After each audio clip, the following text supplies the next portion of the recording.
Welcome to Boots, your go-to women's soccer podcast where we're going to round up what happened in the WSL. We're going to catch me up on what's going on in the NWSL. And we're also going to talk about the huge excitement that everybody has right now for Emma Hayes, who's starting with the US women's national team coach. And she's just announced her first roster. So let's jump in.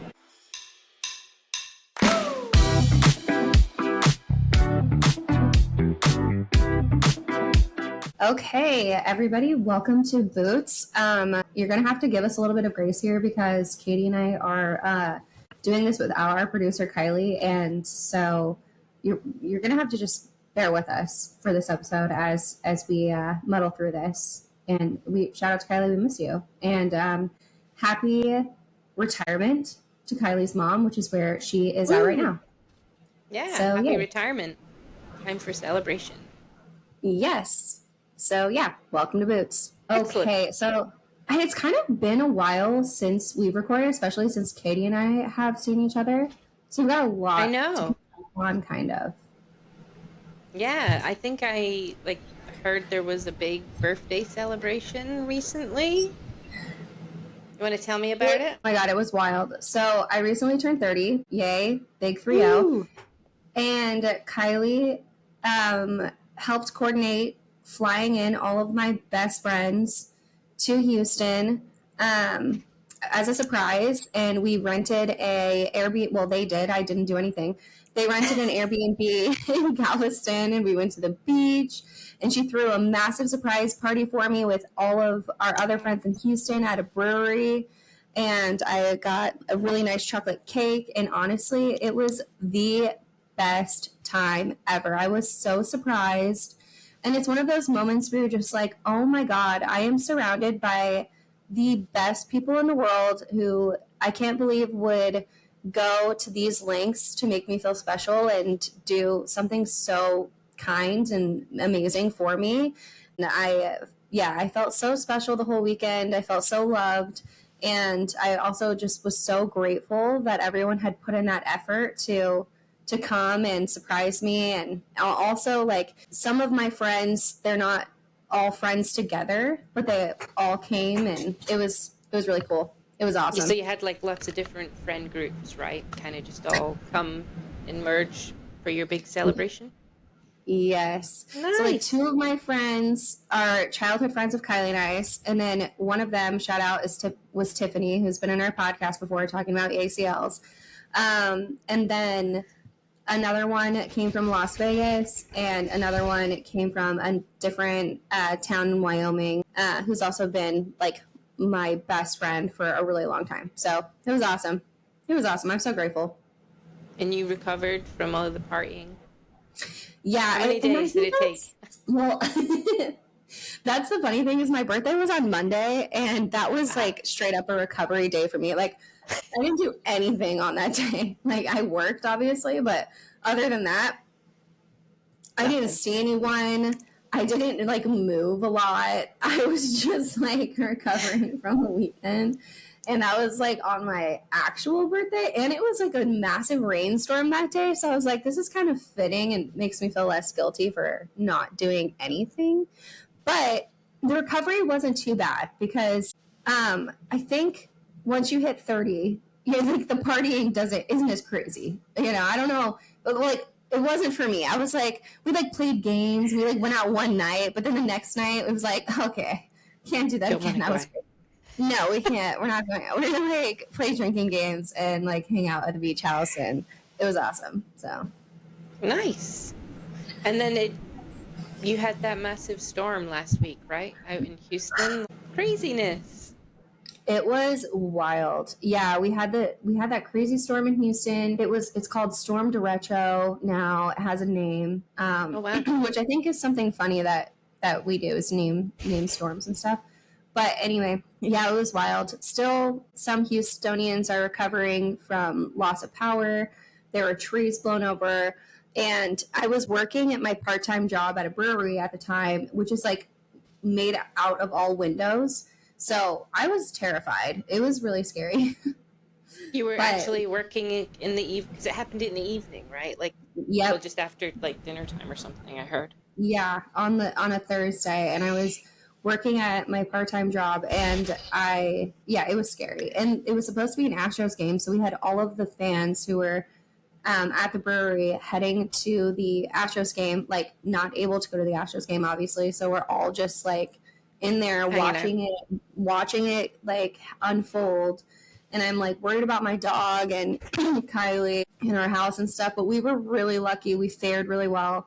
There's a lot of people who didn't have power for a really long time, whose whose trees fell in their house, and like all these Yeah, crazy things. awful. So we were really lucky. We only lost power for like a brief period of time, a couple hours, but yeah. So Oh, hope I'm it glad you was sad. didn't suffer too much, but yeah, it seems like still people are trying to recover from it all. So I was really shocked. It was like logged in to work on the Friday and heard about it. It was like wild because you didn't. It's Yep. not like you have warning. Normally, you get warning for those type of events. It kind of just came out of the blue, right? Like it wasn't expected. Yeah, we did know that it was going to be like a stormy day. We were kind of like told in advance. But then we were getting, like tornado warnings and like flash flood warnings on our phones and that type of thing. But I think from living in Houston that those things are hard to take seriously because Yeah, sometimes you get the warning and like nothing happens. And ever since I've lived in Houston, that's kind of how it's been. It's like we get a warning and it's like, where is this the weather? Like, tornado. Yeah, yeah. yeah, When we where's first the tornado? my first week there, I think it was our second night, there was a tornado warning on our phones, and like I hadn't gotten into work or anything, right? So barely, and we didn't know anybody, right?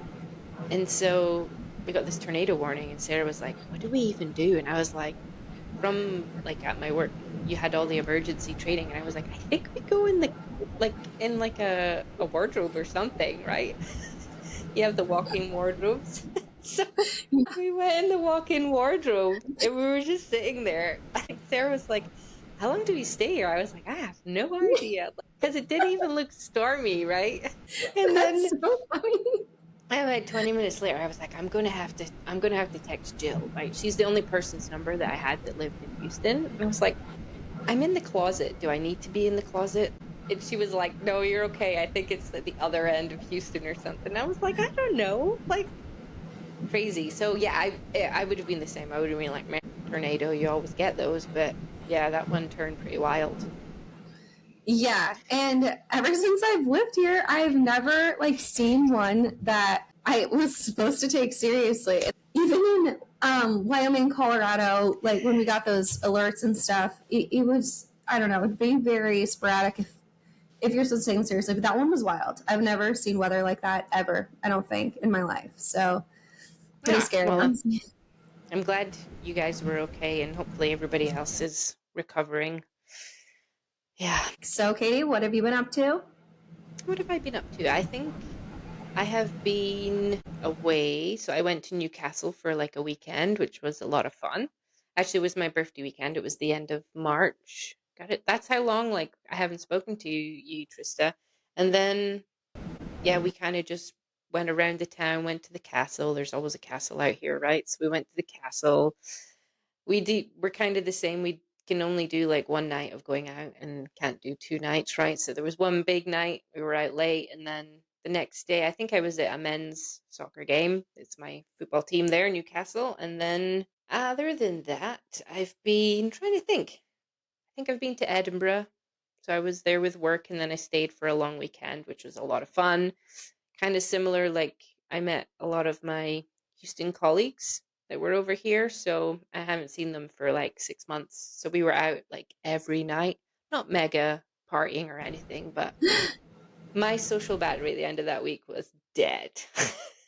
Yeah, I feel that, and that's something like it's so crazy because when I was such an extrovert as a kid and as a teenager, and now I especially like post teaching because you had to be like on it all the time, like very extroverted. Really, I don't know how introverts are teachers because it's such a difficult job to be an introvert in. I think, but now I'm just like, oh my god, my social battery it just like runs out so much more quickly and it takes so much longer to recharge. Yeah. No, I'm the same. I think before I used to love being around people all the time and like hanging out, especially like teenager at college and stuff. And then now I'm just like, I need some days on my own or just downtime just to veg out. And then trying to think, what did I do the other week? I did think of I went to see, so my local Aberdeen team have a women's team, and I used to play for them way back when, like 20 years ago. But they've gone Amazing. more professional now, and they're in the Women's Premier League. I got my brother for my birthday. He was like, let's go watch the women's football team together. So we did that. I think it was maybe 2 weeks ago. Super fun. I was shouting. The atmosphere is different. It's really funny. Even though it's like women's football, like it was mostly, I think there was about 200 people there. A lot of like dads watching like their daughters, right, or uncles. And they were shouting abuse at the referee. Like the refereeing was not the best standard at all. And it was just like, it was kind of funny. But so if you ever come over here, I'd have to take you just to see the atmosphere, even from like the WSL, like it's much more family friendly and stuff. It was just really funny. Oh my God, like that, I want to do that so badly. I would love to go. That's amazing. It's also so interesting, like the contrast, like in the Yes. difference. Yes. Wild. And you could actually like shout something and they could hear you, like the players, you know, and one of the players shouted back on the opposition team. So yeah, it was a lot of fun, like a lot of banter, right? But very different. So I was thinking of you both. I was like, I wonder what you guys would think of this. Amazing. Honestly, we would probably love it.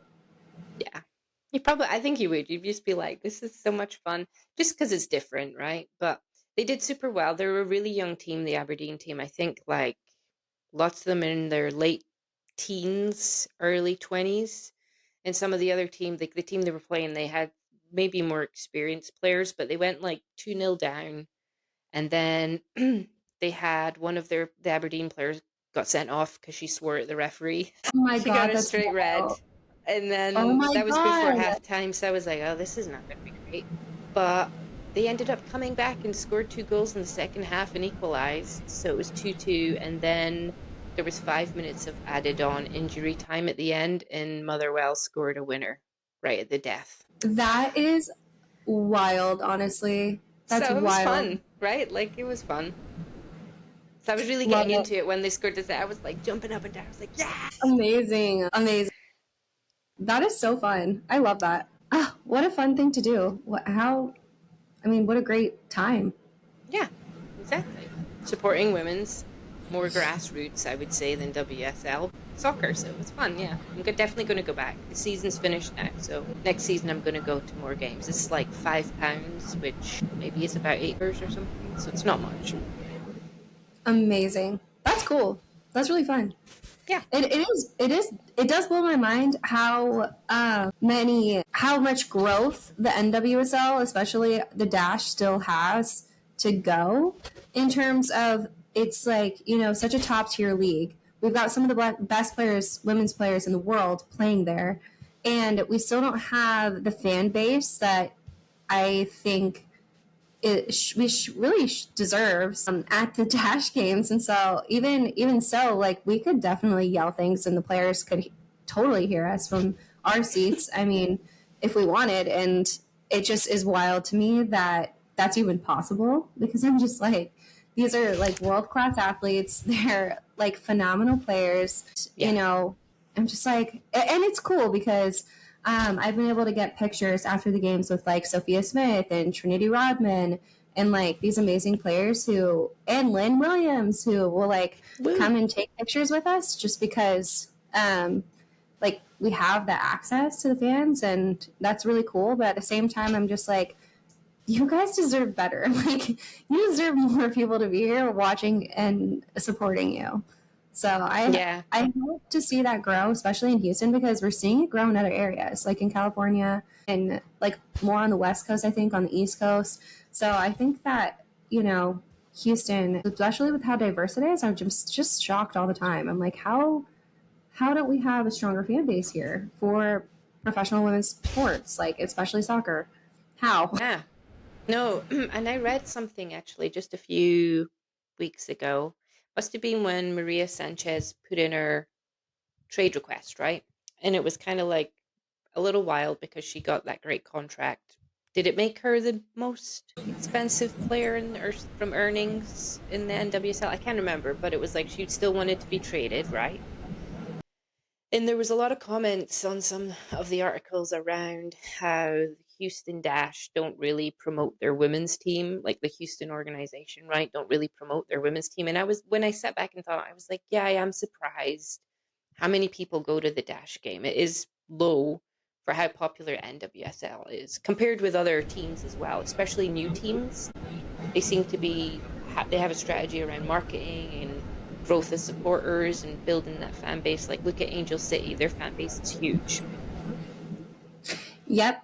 And that's something that I'm so surprised by. It's like, how don't we have a stronger fan base when, I think that the interest would be there. And so I wonder what it is that the marketing team or what it is that the organization needs to do in order to get that interest going. Kylie and I attended like a panel a couple weeks ago before a game, and it was the NWSL commission, like new commissioner, and like a couple of other like big wigs in women's sports talking, and we were really interested at the end of it because it seemed like the questions that they were being asked were just so easy, and they were just given like questions that they were able to revert back to like a go-to type of an answer, and answer like a rehearsed answer type thing. Yeah. Yes, and we were so dissatisfied with kind of how it went. Not that I would expect anything different from like, corporate like people who, do this on the daily. Of course, they're not going to put themselves in a bad position to like say something controversial necessarily. But at the same time, it's like I thought we would get more out of the panel than what we did. So it was kind of disappointing. And I think Kylie would agree. Yeah, that is a little disappointing to hear. Yep. So with the NWSL, do you want to catch me up on it? Like I actually miss it. I follow it mostly through Instagram. Like I've just been so busy, but like it seems really exciting. Like you've got the new Bay FC, you've got the new, is it KC Current? The Utah Royals. Sorry, Utah Royals. And okay. Yes. So the NWSL is kind of wild. Every week it seems like there's upsets or like differences that are happening right now. Kansas City Current is on top, and they also broke some sort of record for having the most goal scorers on a team. The most number of players that have scored this early on? That's amazing. I know, which is really cool. Yeah, and the Dash aren't doing as well, which is unfortunate. But yeah, it's interesting, the NWSL right now. I think we had Lynn Williams, who just surpassed Sam Kerr with the most goals scored in the league, which I think is a really awesome thing to do because I can't recall how long Sam Kerr was in the league, but it was not like that long for the fact that she's had that achievement. Yes, like she was for so long. Yeah, for so long. Like she's had it. She's not been there for like 5 years. She's been at Chelsea. Yeah, and she hasn't. Yeah, she hasn't been there for a long time, and she only played for the Chicago Red Stars for like not that long. I don't think. Okay. Like I don't really remember. She racked up that many goals. Yeah, she racked up that many goals, so it's impressive, nonetheless. But I'm really happy that Lynn Williams was able to get there. But yeah, we're just gonna have to see how the NWSL kind of like pans out. I'm obviously still a Houston Dash supporter, but right now I'm really excited about the Spirit, Washington Spirit, because they have some exciting players, including a player who's made the U.S. Women's National Team roster for training camp in June. Hirschford, I think is her name. I'm gonna look it up. Okay. And so that's cool. And when we watched them play, it was a really good game. Yeah. Hal Hirschfield is nope, that's not right. That's wrong. That's hilarious. Okay, hold on. We will bring her name to you shortly. We're Googling. But also, I had it right in the first place. Hal Hirschfeld. You did? Okay. And so that's cool. That's exciting. I'm excited to see how she does in what position does she play? Midfield. Okay. So yeah, that'll be cool.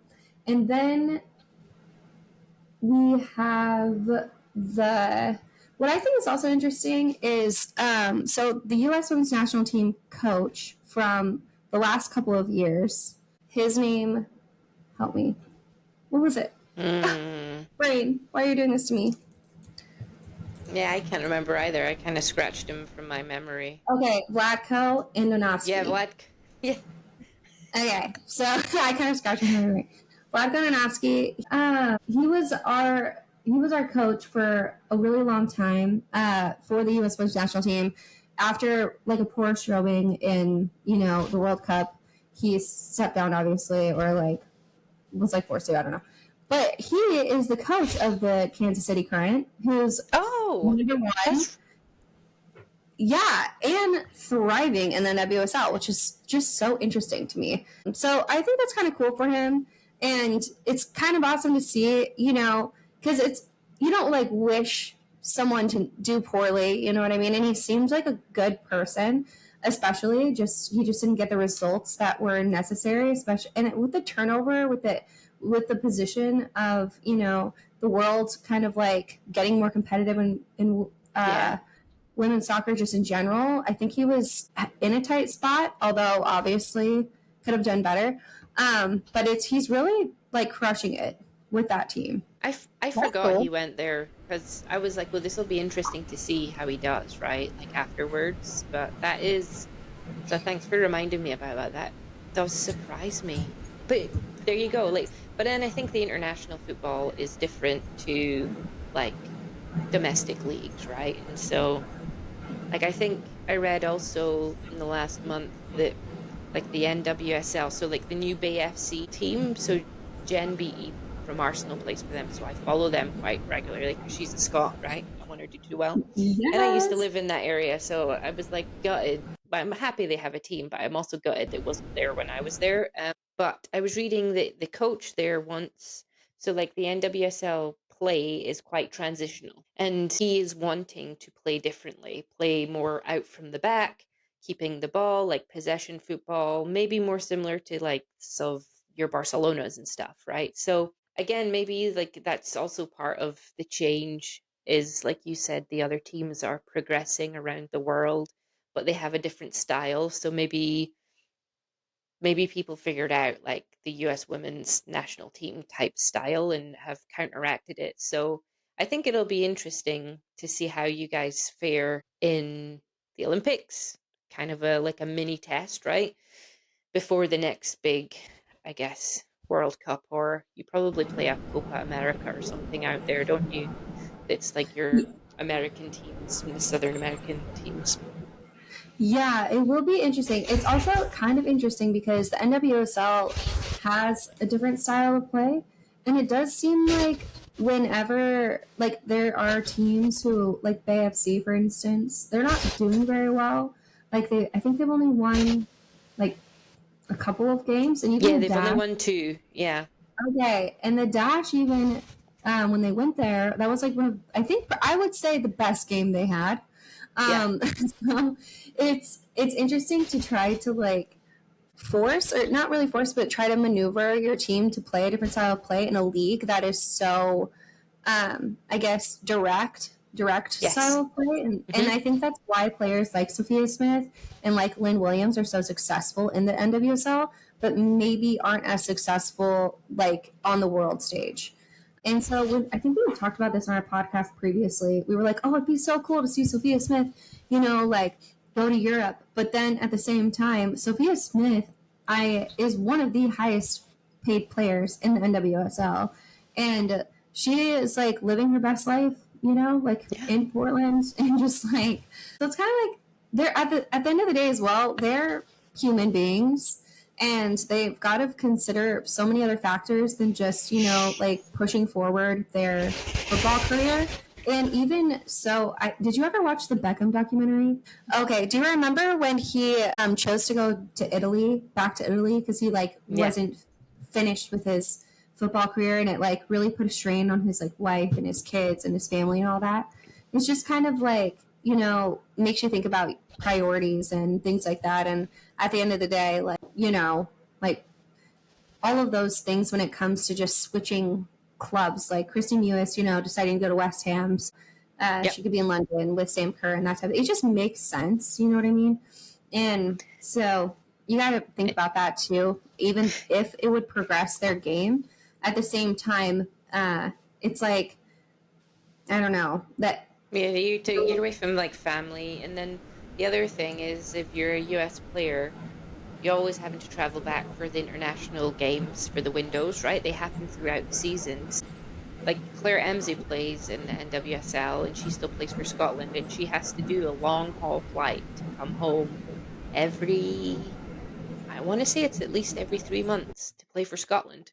And then you've got the jet lag, and she's right into training the next day after she arrives, and then she'll probably has a game 2 days, 3 days after she's arrived. Do you know what I mean? It takes a toll on the body, like you say, as much as it might be chasing an achievement or another experience. There's all these other factors that go into it as well. So it's not as easy as just saying, go play somewhere else and learn a different way to play. But 100%. And even though, you might say, I think that would progress their, them as a player, that would make them better. I mean, Sophia Smith is the leading scorer right now in the NWSL for the 23-24 season. She is, I think, pretty much secured a spot on the national team. And I don't know. I'm just kind of I get it. I still think it would be a smart move to, make that transition and progress your play. But at the same time, it's I don't know, you're already getting paid a lot of money, and to play in a league that suits your style of play. Yeah, why not, right? Why not be the queen where you are? Exactly. I kind of get it. Totally. And so maybe that's a good segue. We're talking about style of play. You brought up the Latco. We could segue into the announcement this week. So Emma Hayes' first pick of the US women's national team, which was very exciting. And there are some changes, right? Some I think are just injuries, but there are some new players in there. I'm I don't know who they are. So I think it's going to be interesting to see what she does. I'm unsure how much we'll see change between now and the Olympics, but she seems to me is quite a determined woman who will have a plan, and if she wants to change you, I think she'll change you, because what she got to lose if things don't go right immediately, the players don't pick up her style immediately. They're coming off a World Cup where everybody knows they underperformed. So now's the time to just start from scratch and build yourselves up. So I'm excited to see what she does with the team. For sure. It's going to be really interesting, especially one. So we have two newcomers who are called up. Our girl, Hal Hirschfeld. So that's exciting. And then we also have Sam Stab, who plays for Portland, I believe, and for Seattle. I'm going to say Portland. Am I right? Okay. And so with these two, okay, so I'm just completely wrong. She plays for the Chicago Red Stars. I'm just all the way wrong. But she's been a really strong defender for a really long time in the NWSL. And I know our other content creator that we've had on the pod before, Casey's on the Case, has talked about Sam Stab before, on her content, on her platform. So I think it's going to be really awesome to see newer players getting pulled in that have already been performing really well, like Sam Stab. Yeah. And then we also have just players who have been there for a while who are just solid, like Emily Fox, Naomi Girma, Jenna Niswanger. They're amazing. And then for the midfield, we do have Corbin Albert, and people it's so interesting to see people up in arms about Corbin Albert due to all of the like controversy she had over her like anti-LGBT. Oh, that's who she is. Oh, it's her. Yes. Yes. So she plays for PSG, and she's young. I can't recall, like 20, I think. Okay. She had liked and shared anti-LGBTQ tweets or Instagram posts, Yeah. directly relating to God. Let me see if I can help you My out. It brain, was I'm so mad at my brain today. because you're on your Megan lunch. Rapinoe. I'm sorry, Megan Rapinoe. She was directly related to around Yes. Megan Rapinoe. And so it was like, the sleuths of the internet. It's like, you can't do that. That's just not a good look. Like, you're not going to be able to get away with that. So the sleuths of the internet, like, unearthed this and brought it to light. And she got a lot of hate for it, as she should, because something that we had talked about as well, and we've talked about on this podcast, is women's soccer is a very, like, queer space. So, like, as an athlete in women's sports, it's not like you need to be aware of that and also understand that, and also like, you're playing alongside players who are queer, because it is such a queer space. Yeah. And a lot of your fan base in turn is queer, and so it's like, where It was really, yeah, it was, I was really surprised. And then the other thing is, the US women's national team have been advocating, and one of the best set of athletes using their platform to advocate for equal rights, not just for like LGBTQ plus, like women's rights as a whole. Like, so it was really random when that all came out. But you're right, I forgot who that was, so I didn't even delve into like, was she still picked? But yeah, she's still there. But Emma Hayes is, she's a strong character, so she'll just. What's so ironic is Corbin Albert is also wearing the same number jersey that Megan Rapinoe wears. Oh, Wore for the U.S. women's national team. So people are like up in arms about that as well in the comments. I love reading the comments. Like, I'm a comments girly. I love the comments too. It's always the best. Love the comments. Like, I'm in TikTok. If there's something going on, I'm like, oh yeah, immediately comments. What do people have to say? And sometimes the comments are better than like the original post or the original video. Yeah, the comments are the best. Like, I live in the comments. They're hilarious. So I was like all in the comments for this, and that's where I even learned like half this information. Like, I didn't even realize that Corbin Albert had been wearing number 15 as which was Megan Rapinoe's number all throughout her career. And so people were like, okay, well, she's going to play for the women's national team. Take away her like 15. She can't wear that, at least. She can't wear a 15. I'm surprised they haven't even like retired 15 for Rapinoe. Like, yeah. So yeah. So we still have her in the midfield. She's a great player though, and an exciting player to watch. And maybe Kylie and I had talked about this as well. Like, hopefully it's just one of those things where you're young and you've got to like. Yeah, everybody needs a second chance, right? Like, yeah. And like you say, if she's young, maybe she's gonna learn from it. Like, everybody. Social media now is crazy, right? Like, everybody can go back and see exactly what you did like so long ago, and like you say, people will go hunt that stuff down. I wanted to ask you, what about Alex Morgan being there over Lynn Williams? I think that's a tough one. As we had talked about, Lynn Williams just became one of the top goal scorer in the NWSL, and she just beat that record. And I love her, and I love her as a player. I love her as a person, but internationally, she hasn't really shown up. Like, she's been called up. She has played in big tournaments, and she hasn't really capitalized in the way that Alex Morgan has. She hasn't been given the same chances, that's for sure. And I think she's definitely had a better showing this season in the NWSL season so far, but Alex Morgan has been injured. So I think it's just kind of hard to say. It seems like Alex Morgan, for some reason, has just solidified her spot somehow. And so I like don't really know what I think about that. I just think that also it's tough for Lynn Williams, because even though I'm always rooting for her, when I've seen her play in big international tournaments, she hasn't been able to capitalize in the way that like help her solidify her spot on the women's national team, like Alex Morgan has in the past. Yeah. No, and that's fair.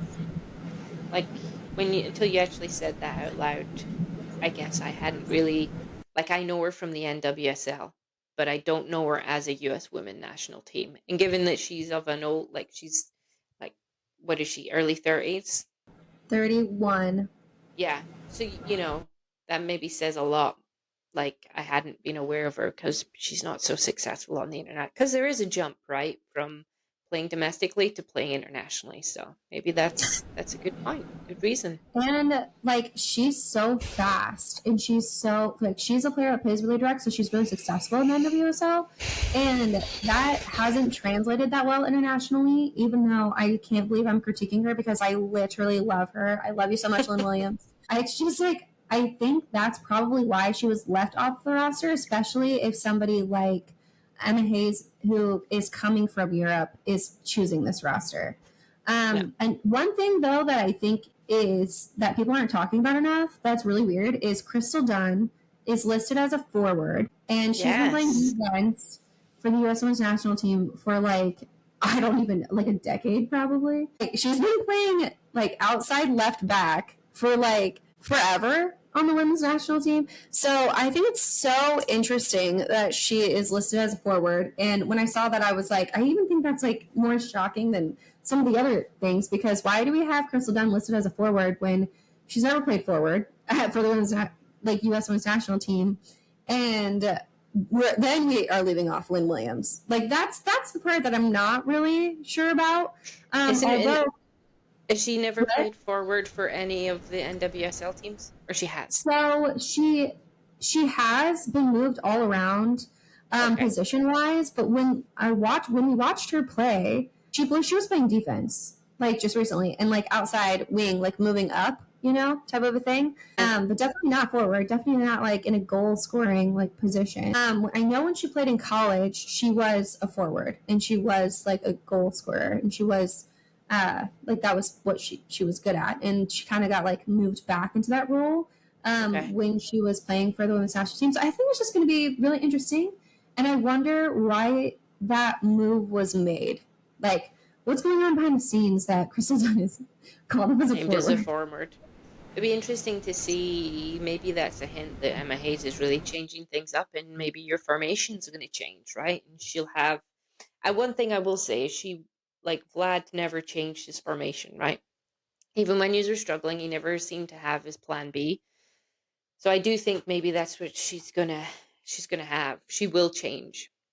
She's shown that at Chelsea. She changes even mid game, right? Like if things aren't going well. So that's exciting, and maybe that will be something different to look forward to as a fan. I also think that's so smart and so cool, and a reason why she's been so successful. And that's also something I wish I was like people would do more often, Yeah. and coaches would do more often. And specifically, I'm seeing that in the dash.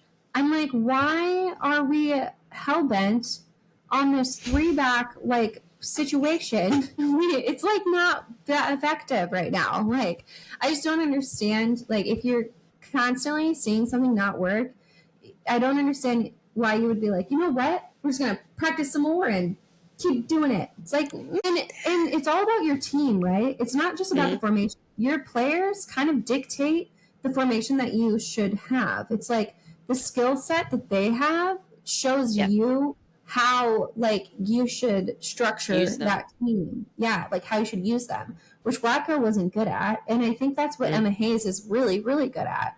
So that's going to be really exciting to see, because with the dash specifically, I'm like, we don't have the defenders to be doing this. They're good defenders, but they are not doing the formation the way that it should be played, just because that's not their skill set. Like, it's so obvious. And I'm not a coach. I'm just sitting in the stands. Like, why? Like, come on. Why do I see this and you don't? Yeah. Yeah. I think What's going on? the other thing Emma's gonna do, like something I noticed in the Chelsea documentaries, right, versus like some of the documentaries of the US women's team with Vlad. I think it was like Rapinoe and Alex Morgan, and they had said they felt they could talk to him and say to him, this is going well, this is not going well. But they said that they weren't sure whether the others had a close relationship with him. And one thing that Emma does do is she has one-to-ones with players. So she kind of treats everybody equally. She doesn't just reach out to the leadership group. So I think that'll be interesting, right? She's kind of a women to women management and kind of what's going on with you personally, and gives you advice and one-to-one coaching. And she'll tell them what she expects of them. So I think that'll be interesting. I think you'll see maybe some other folks that have been in the team play differently or show up differently just with that type of coaching and leadership around them. I hope, anyway. Well, it's also so smart. Like, the better that you know your players just in general, the better you will be at managing them. And so by creating those those relationships, it doesn't have to be, like deep personal relationships, No. but Emma's just good at getting to know her players and making them feel comfortable, like knowing her in return. And so I just think that's so important. And I've had coaches that have done the same, where they've done, like personal meetings. And then I've had Yeah. coaches where I felt like super distant from. And I just think that makes a total difference in terms of even the cohesion on your team, with everybody feeling like a part of the team as well. Because no matter what, you're always going to have your stars like Alex Morgan, like Megan Rapinoe, who are going to stand out and in turn maybe appear to be favored. So everybody kind of needs to feel like a part of the team, like that cohesion Yeah. as well, where you're not going to be as successful. Yeah. Everybody needs to feel valued, right? And have a role on the team. And I think she'll be very good at that. Like, hey, you're not getting on the team, but this is where I think you are right now and where you need to progress. I think she'll do that really well. So it's exciting times, this new chapter. It is exciting. Okay, so should we talk about the ending of the WSL? Yeah, I mean, so that wrapped up, was it last weekend? So that's a good place maybe for us to, our last topic today. But I guess it got super exciting. So it was really like a two-horse race, right? It was Man City or Chelsea. And I think like the last three games in the WSL, it looked like it was going to be Man City's title. Even Emma Hayes came out. I think she was playing a bit of mind games. She was coming out and she was like, yeah, it's over for us kind of thing. It's kind of weird. Yeah, they got beat by Liverpool Yeah, 4-3, that and was and she was like, so yeah, it's weird. over. Yeah. And it was like, that was odd. But then the day after that, Arsenal beat Man City. So that put everything back on level playing field. Basically, they were on the same points, I think. And I think Chelsea might have had a huge goal difference. Yeah, I think prior to all of that, they beat Bristol City, who were the lowest in the league, 8-0 or something, 8-1. So they grew a massive goal difference, which really helped them. They went and played Tottenham midweek, 15th of May, beat Tottenham, their rival, like a London rivalry, at 1-0. And then I went to the final day, and it was, I guess, Man City were playing Aston Villa, and Man City were playing Aston Villa at Aston Villa's home ground. Aston Villa were like mid-table this season, kind of underperformed. Last season they came fourth. Everybody thought they were going to be a maybe challenging better, but they struggled at the beginning of the season. They got better the second half of the season. So kind of looking at it, you'd think, yeah, Man City should win that. This should be an easy game. However, Aston Villa's manager, Carla Ward, announced the week before that she was leaving. She wanted to take time out because she's got a kid and wanted to spend more time with her kid, take some couple years away from the game. So that was going to be her last game. So of course, Aston Villa would be probably want to give her a good goodbye, right? The players. And then Chelsea had Man United away, and Man United had just won the FA Cup. So they were on a high. And Manchester United, I would say, should have maybe done a little better, but they had a great season. They were up there, right? But they were on a high. They just won the FA Cup. So it was like, that could be difficult for Chelsea. Yep. And then, so the games start, and Chelsea go and score, like, immediately, I think in the first 5 minutes. And then they go on to win the game 6-0 against a team that you would think would be harder to beat. And then Man City beat Aston Villa, but because of goal difference. So it went right down to the wire. It was like goal difference that won it. It's kind of That's wild. amazing. Yeah, honestly, that is wild. And it's kind of cool to see Emma Hayes come out on top again, and then just immediately transition into the U.S. Women's national team. But also, like, her comments are so unhinged. It's hilarious to me. Like, she's like, yeah, no, like, we're totally out. Over. Like, it's over. And then she's like, we're back in it. Like, we're back. And I'm just like, what? Like, and I always see the headlines and it just cracks me up. And it's like you said, and I hadn't even thought of this, that it was like, it's like a mind game thing. Like, I didn't even think of that, but totally, right?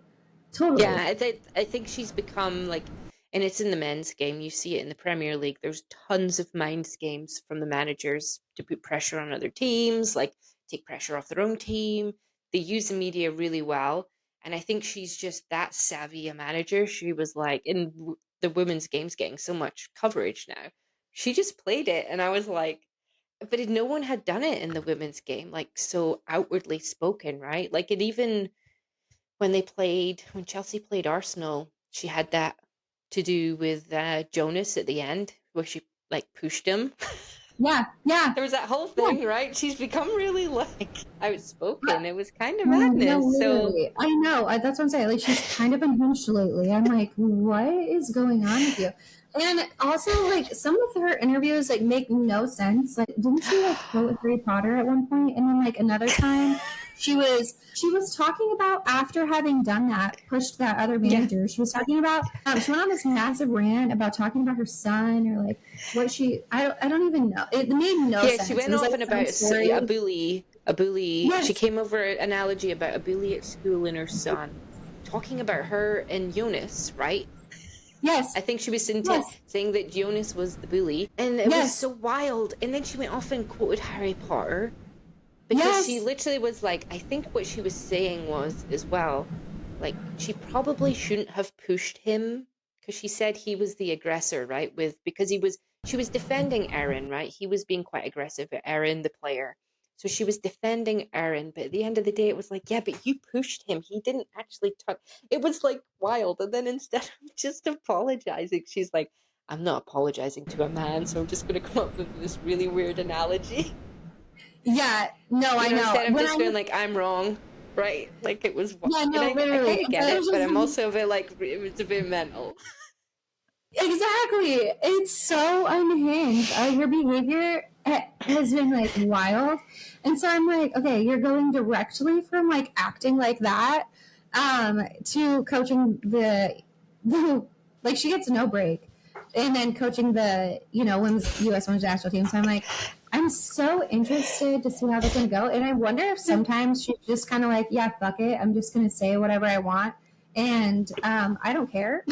Or like it is calculated, or like she just is exhausted and like tired and just like she doesn't filter, like unfiltered. She just doesn't care. It is interesting. I can't wait to see how she toys with our media, because I do think that it's a different playing field for sure, and I do think that might even make more headlines here, which would be awesome, because I think that will also bring more attention to the women's national team. To the game. I don't know, good or bad, but it would be great. Yeah, I think it's going to be really interesting. I think like with the whole U.S. women's national team organization, I'm sure like they know who they've appointed, but I don't think she's someone that will take advice from them of how she should react. So I think you're 100% right. Like, I'm excited to see what she says. So it's going to be hilarious. I'm excited. It's going to be awesome. Okay, going into the Champions League this weekend, right? I think it's this weekend. I'm so excited. I am repping Lyon. Kylie got me this awesome jersey. Thank you, Kylie. Just so that I could rep them. Who are you going for? Who do you want to win? I want Lyon to win because I like Danielle Van de Donk, right? So I was going to say, I know exactly why you want her to win. Yeah, she's a hottie, so she's my favorite. Yes, and Ellie. I love Ellie. Yes. Carpenter. Yes. So I love so many players on that team. I think that's also why I'm such a big fan. Like, I love Lindsay Horan. I love Wendy Renard. Lindsay Horan, yeah. There's so many players that are so awesome on Leon that I'm a fan. I want them to win. Although Barcelona's amazing. Do you think that okay, so we want Leon to win. I know that Kylie would say Barcelona. I know that. She's going to be rooting for Barcelona. Who do you think is going to win? Regardless of who we want to win. I don't know. I think this one's hard to call because this is one game. It's not two legs, right? Chelsea did beat Barcelona, so they are beatable. I'm going to say Lyon. Me too. I do. I think so too. And I think Barcelona are always, to me, even like in men's football when I was younger, they're a machine. They're really hard to beat. They've been so successful for so long. So that's why I'm always a bit like, I'm fed up with that. Like, I don't want that to be continual winners, right? So, and I know Lyon have won the women's for a while. Yeah. They haven't won, I think Barcelona won it last year, right? So let's change it up. But I do think Lyon will win. If they get their game plan, if they all play to their best, I believe they can beat the team. Oh my gosh, that's going to be exciting. I am excited for that game. I can't wait to watch it. There was another question I was going to ask you. I don't know. My brain died. But anyways, I'm really excited to watch it. It'll be awesome. Oh, yeah. So that will be great. Is there anything that you have coming up in life? In life in general, I'm going to nothing this weekend. So home this weekend, but I'm going to Dublin next weekend in Ireland. So that'll be fun. Just a weekend with Sarah. Oh my God, fun! Sounds amazing. Yes. Yeah. What about you? I'm going to the North Carolina Courage Dash game this weekend. Ooh, so nice. Go Dash tomorrow. Go Dash. Yeah. And then here soon, I'll be headed to Wyoming for a while to visit my family. So that will be really nice. It'll be especially nice because it's the summer. It's really hot here in Houston. So it's a great time to visit Wyoming. To escape. Yeah, to escape. So looking forward to that. And yeah, that's it. Awesome. Well, hopefully everybody enjoyed listening to Katie and I today. We, I think, did a very good job without Kylie because Kylie's our producer and we had to figure out our podcasting platform without her. So, thank you, Kylie. Trista did awesome. Yeah, Trista did awesome. It's like we didn't even miss you in a way because she did so well, Kylie. But we love you. Bye, Kylie. Yeah, she taught me how. It's actually really easy, so that's good. Not in terms of clipping all the things, but in terms of like setting it up.